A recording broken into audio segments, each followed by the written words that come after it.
So Yeah.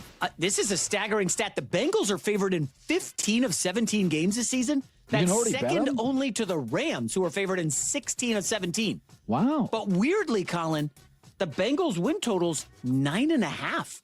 That feels light, given that the Ravens are favored in 14 games, and their win total's 11.5. Something's going on here. I don't know if it's sharp gamblers are passing on the Bengals. Is this a doubt of Zach Taylor? I don't know what's going on. Yeah, that's probably. You don't like Zach Taylor. I think he's fine. I mean, it's not that I don't know the guy. I just think he's been quite bad as a head coach. Well, he's dealing with the cheapest ownership group in the sport. He's got a superstar quarterback. Go win games, my friend. Well, it takes a lot more than that. What have I told you for years? Don't chase money, chase management. There's a sea of money. There's a finite amount of good broadcasting management. So you can if you got problems upstairs, everything is limited. And Joe Burrow, there's not a lot you can do. I mean, that's why when they went and made that trade to get Dexter Lawrence, it was like, bravo. That's a swing. That guy, and I do think their defensive personnel the last 2 years, they've attacked the part of the team. I don't necessarily agree with all the picks, but they have attacked the area of need. So they're not going to be a bottom 5 defense this year. Burrow said the other day it was the best roster he's had since he's been in Cincinnati. By the way, did you see where the Bengals are week 9 against Atlanta in Madrid, Spain? Yeah. So make sure you send Burrow some recs so he can hit him up. I know he's more of a fashion guy.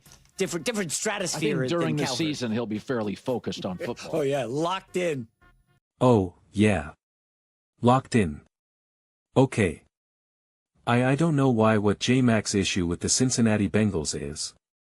But do I get to do my first victory lap already with the Cincinnati Bengals? Because I've been praising them and telling you that they are for real, that this is happening, that they are great, that their schedule can be leveraged for the number 1 seed and the first round bye and home field advantage. And here we are, they are favored in 15 of 17 regular season games. This is literally what I've been telling you guys now for weeks about this Bengals team. And then as soon as I saw the schedule, my eyes lit up and I was like, this is a schedule that could be leveraged for a number 1 seed. And I kept saying through during all the schedule releases that I only take schedules so seriously unless it can strength of schedule unless it can be leveraged for 1 seed. That is always what's more interesting to me. Outside of that, not as much. And then here we go. Enter the Bengals 15 of 17 games. Now the whole win-loss, the win total over under whatever I think because you're always kind of hedging of the idea of well this team hasn't been healthy, right? And was Joe Burrow playing the whole season, etc., etc. So, I'm not going to lose sleep over that whatsoever. But before I jump into it any further, Cincinnati Bengals fans, please do not forget to subscribe and watch the full length of the video. When you guys do that, views go through the roof. Subscribers go through the roof. It's not about chasing views. It's not about chase subscribers. It's about being able to create Cincinnati Bengals content that people genuinely want to watch and discuss so we can keep having the most unbiased, grounded, genuine discussions about the Bengals. It really makes a huge difference. So, I would really appreciate if you could do that. But yeah, I actually saw this last night or I forget when it was, not this clip. I just saw the 15 of 17. This is the first time I'm seeing this clip. But it was actually funny because I've been making so many Bengals videos so much because obviously I believe in them. And then when I come across this, I'm like, oh man, I actually just made a Bengals clip the other day and I'm like, well, wait a second. Is it going to just be a repeat? What's the story here? And then I see oh no, perfect. This is actually about them being favored in all these games. And I was like, that's perfect. 'Cause I said, I saw that randomly posted. I forget where. Probably somewhere just randomly online. Probably some meme. And I saw that and it's just I think that's real. I don't think that's fool's gold. I'm not going to go on a whole random just be healthy. Just have a competent defense and this team is ready to go. I don't know which order I'm going to be posting this because I've already just recorded a Bengals video that I really go in hard again, and I'm excited for you guys to watch it. And so I'm like trying to think of like what exactly did I phrase and how exactly did I say things in that last video, but it's just I don't know, man. Like I'll just say I'm telling you. I'm telling you. I'm telling you. There's no way that this team is fully healthy and that they're not a great team. There's just no way. There's no way that we're like, man, this seems really healthy and like Burrow is playing, but like I don't know, man. They're there, you know, they're 5-6 right now. What's going on? What's wrong? You know, like it's just not going to happen. They're too great. They're too great. And you know what? Listen, I'm not this big massive Zach Taylor fan, but like he does get some credit for the offense. Don't get me wrong, Joe Burrow, Jamar Chase, T. Higgins get a huge part. But when I went through some of the analytics like I think you could see, and I don't have all this in front of me and I'm not going to do like some big long stat video at least right now. Like offensively Zach has done a good enough job. He hasn't been a liability unless you want to blame some of him for not being able to get the O-line right over these years. You know, and in terms of trying to figure out the defense, this, that, and the third, like I don't think Zach Taylor like really has the amount of power that say a Shanahan, a McVay, an Andy has. Like not to mention like what Colin talks about in terms of being a cheap owner, like a lot of that is also like who you hire, your ability to hire even just scouts, and the Bengals notoriously are very cheap in that regard, that like you'll have other teams that have like a whole army to kind of take care of that process, and the Bengals do not, at least historically. Maybe that has recently changed, but historically not. So, it's like even little things like that undercut a GM or a coach's ability to get it done. So, when you talk about a cheap owner, it's not always just like, well, they're not willing to pay the players, because you always have to still pay the players, and you have to, I forget the exact number, but it's like 88% of the salary cap over like a floating 3-year window. So, it's just like owners still always have to pay money. But also, what an owner can do is when you work with void years and being able to front the money, when you do void years and you know, signing bonuses, you have to automatically pay that money. And so when an owner doesn't have as much liquid capital or unwilling to move money from their other accounts where they're getting a boatload of interest, cause that's way how all these guys make their money. They're making money off of money, right? Like that's how they make majority of their money. And so if you do have to front the money to a player, you're losing that. Like you actually like if I'm going to give you now $100 million. If I'm going to front like $100 million to build this team, I'm losing millions of dollars just off interest, because that money is no longer in an account that I'm able to make money off of. So like that's a lot of times when you also hear about cheap owners doing cheap things. It's like they're not doing that. Not only are they not hiring the right people and taking care of things that way, but they're unwilling to spend money in a way that, I guess hurts the owner for making even more money, so it's a little tricky, but favored in 15 of 17 regular season games. Just stay healthy. Like someone I read the one comment a couple days ago where someone said, the Bengals content like in general, like not just here, but like just in general, it's like becoming so repetitive. And he's like, what? Like I wish there was like other things that we can talk about with regards to the Bengals. And it's like the reason why it's so repetitive about Joe Burrow, stay healthy, defense, just don't be a liability, is because like again, like this is what we're talking about, because it's just the bare minimum. If you just take care of the bare minimum, you have a front row seat to the divisional round. You're right that you're there, right? Like you're there. Think about how good this offense has been. Even last year where Joe Burrow was injured, and when he came back, I went through the stats BF. And showed you like how special and how great he was even in that like, more limited window, not even being able to get into the rhythm of a full season. And it's just like if they're able just to kind of keep that offensive momentum going in just the defense, like how would they not win majority of these games, like how would they not be directly positioned for the 1 seed, at like what would stop them? What would be getting in their way? I don't see what it possibly could be. I really don't. So, like that's why I continue to keep saying that it's just like, and I am not going to spoil the meme. I don't know which order I'm posting these 2 Bengals videos, but like I showed you the one meme that I think really perfectly illustrates the Bengals. And so, watch that video too, please. But I think it's a perfect example, but it's just the low-hanging fruit for the Bengals ultimately ends up leading them to a path of a Super Bowl. And typically that's not the case, right? Low-hanging fruit is just like, okay, it helps us build a foundation, blah blah blah blah blah, right? But in the Bengals situation, it's just like the low-hanging fruit is just that it leads to a Super Bowl. And that's what's just so exciting about the Bengals. That's what's so exciting about what they can do. And to know that they then also have a schedule that really opens that door. You're just And that's what would be so devastating at this point, too. Burrow can stay healthy.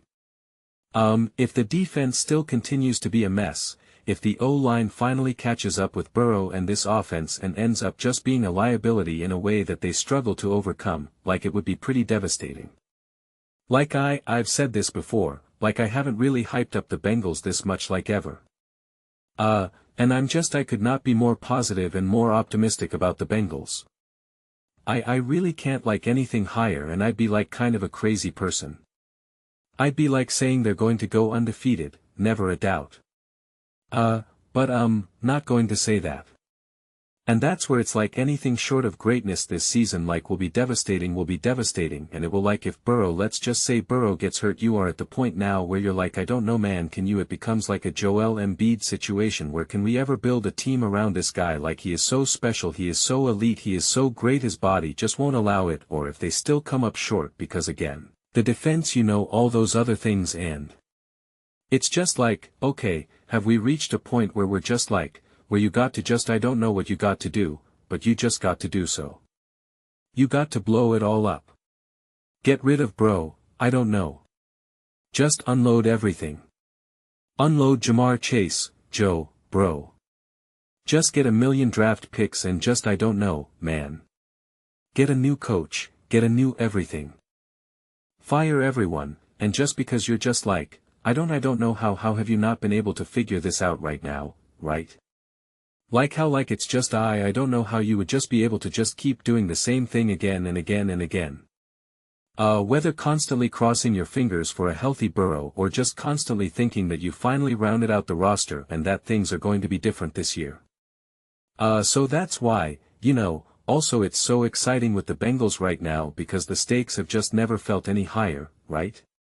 If they're actually competent, as much of a Super Bowl contender as any team could ever be without a doubt, and if they come up short, I made a similar conversation about the Rams where it was just if the Rams have done everything this offseason, everything, and considering how close they were last year, that already was a devastating, underachievement. I mean that loosely this coming year if they don't win the Super, it's just you did everything. You have an elite offense, an elite defense. You have an elite coach, elite quarterback, elite wide receivers, elite run game. You got it all over the end. Some Rams saying yeah, but our special teams, it's so you just need everything 100% perfect nonstop. That's what you need then. At that point, well then, okay, I don't know what to tell you. And it would be a devastating underachievement. Absolutely devastating. I'm maybe not at that quite of a level with the Bengals.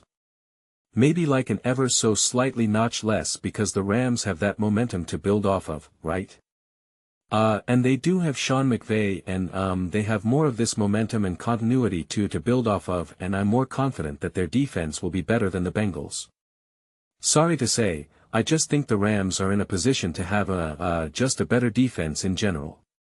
Doesn't mean that I think that the Bengals defense is going to be bad, but I just think that clearly with the moves that they've made, they position themselves to take a huge step forward. And it's not like their defense was terrible last year. Was it a big strength of them? No. But it wasn't the Bengals' defense, right? And they also have an elite O-line, to be. So I just think it's all hands on deck for the Bengals. Stakes could not be higher. I'm so excited about it.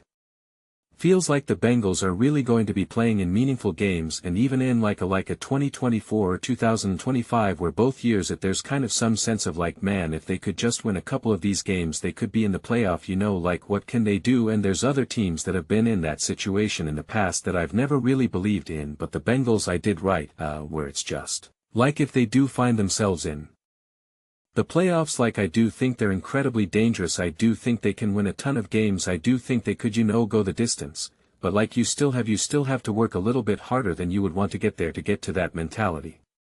And it's like this year that's what I'm saying. Like this year it's like it really feels like it, right?